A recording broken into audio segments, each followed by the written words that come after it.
qui se passe, qui ne sont presque pas. Les faits qui en a fait une affiche. Là.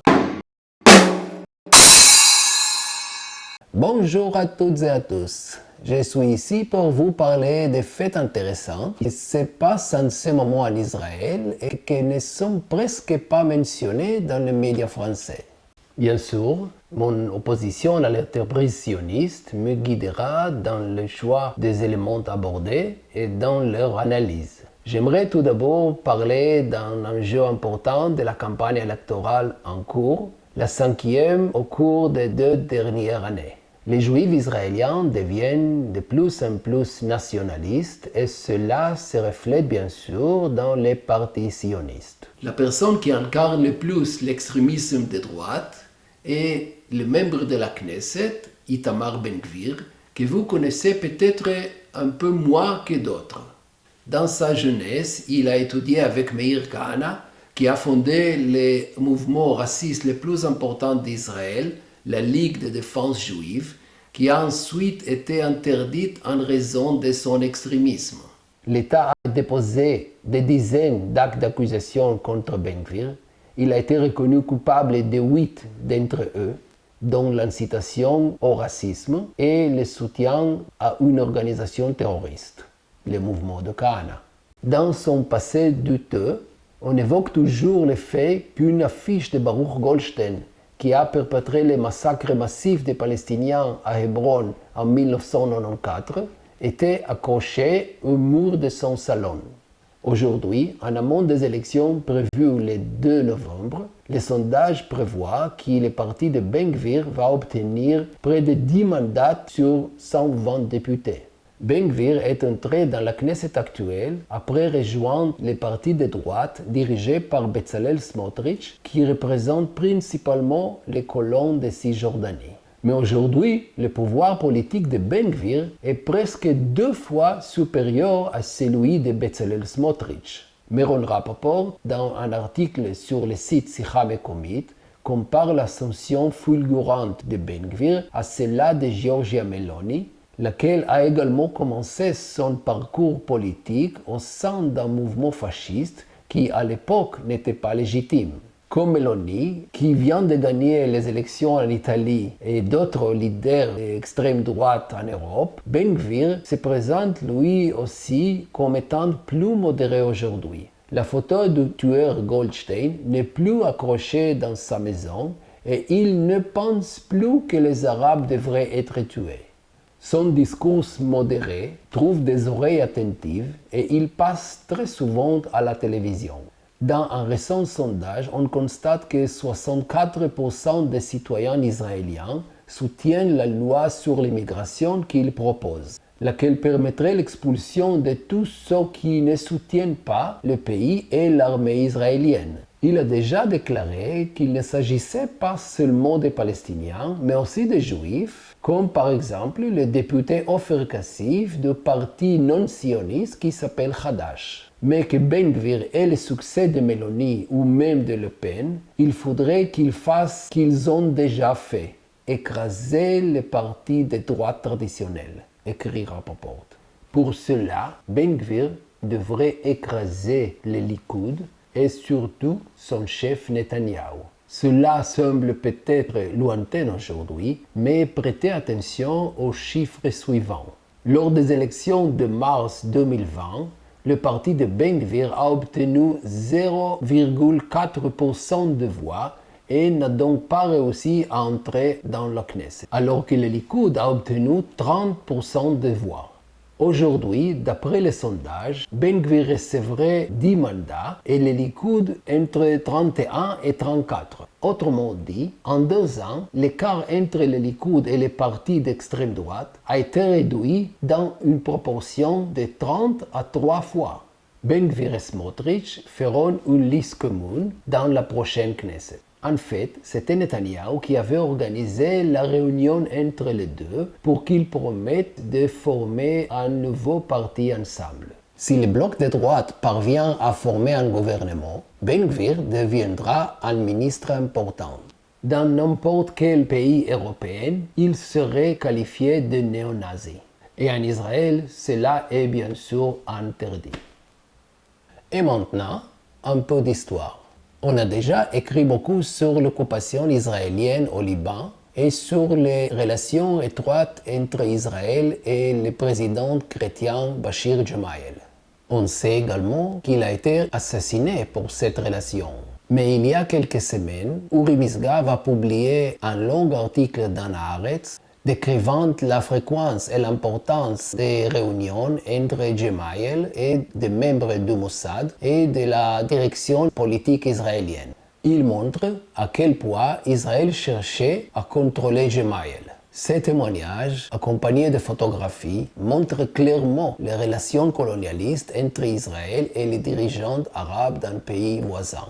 Avner Azoulay, chef de Mossad depuis 1981, soit avant même l'occupation israélienne du Liban, dit avoir proposé cette année-là qu'on assigne à Gemayel des agents de sécurité du Shin Bet. Gemayel avait refusé.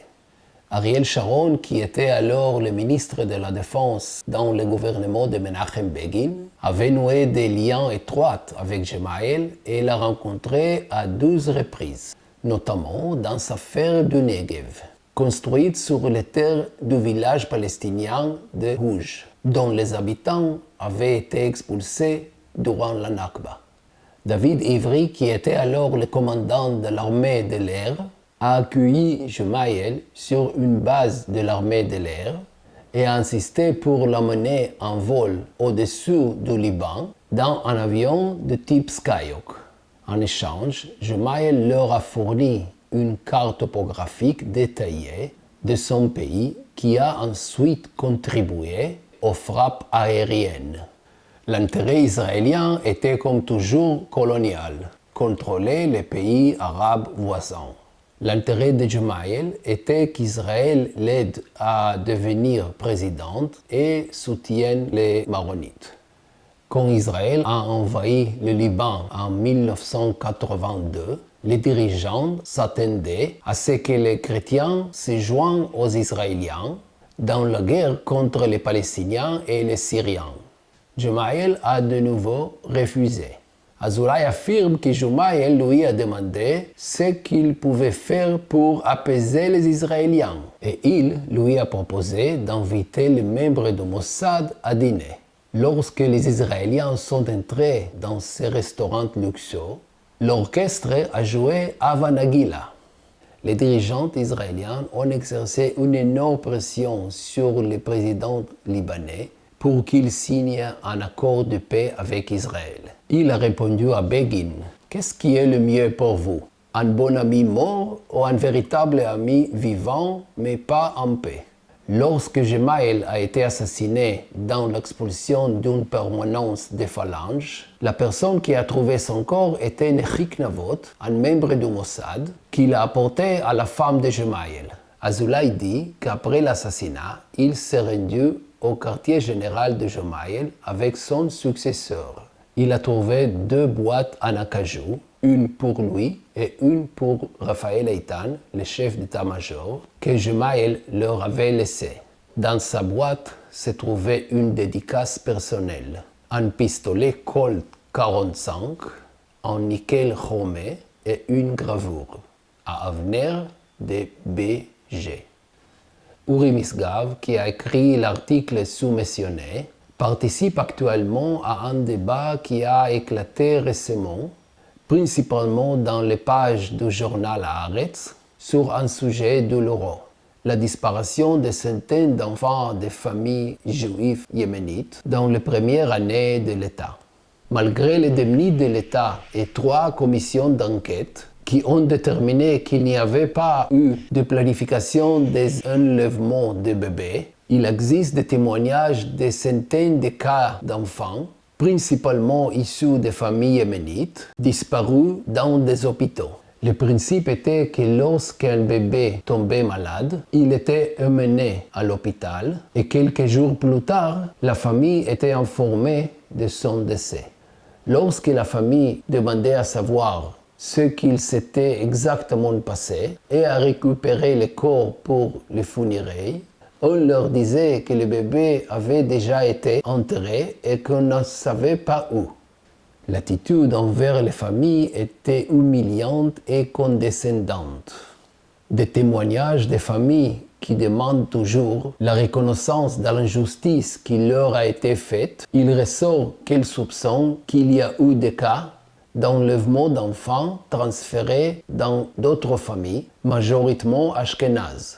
Récemment, les tribunaux ont autorisé l'exhumation des corps des bébés afin de tenter de localiser leurs proches. Cette triste affaire est un élément central du clivage qui existe dans la société israélienne entre les Mizrahim et les Ashkénazes. Mais Uri Misgav affirme qu'il n'y a pas eu un seul cas avéré d'enlèvement de bébés. Pour lui, il s'agit d'un complot sanguinaire et malveillant. Il a même demandé à la fondation New Israel Fund de cesser de soutenir financièrement les activités de l'association venant en aide aux familles des enfants disparus. La fondation a répondu qu'il était fier à soutenir cet important projet. Une autre journaliste, Naama Riba, a écrit que le but de l'activité de cette association était de promouvoir la haine des Ashkénazes en Israël. Riba a même fait le lien entre cette affaire et le grand massacre perpétré par les soldats de la brigade Alexandroni dans le village palestinien de Tantoura en mai 1948. Le gonflement du nombre de morts visait, selon elle, à faire des reproches aux fondateurs de l'État ashkénaze. La difficulté de nombreux Israéliens à faire face aux crimes passés commis par leur pays existe à ce jour et pas seulement dans la droite politique. La déni de la Nakba et l'énorme injustice infligée aux Mizrahim sont des éléments centraux de l'identité coloniale israélienne. Enfin, le cas d'un incident raciste récent.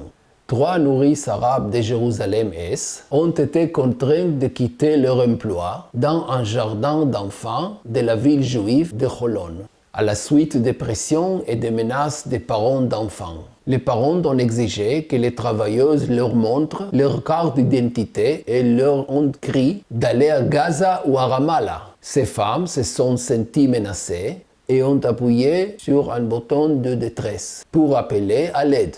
Les parents ont déclaré qu'ils ne seraient pas autorisés à s'occuper de leur enfant parce qu'ils n'avaient pas passé de contrôle de sécurité.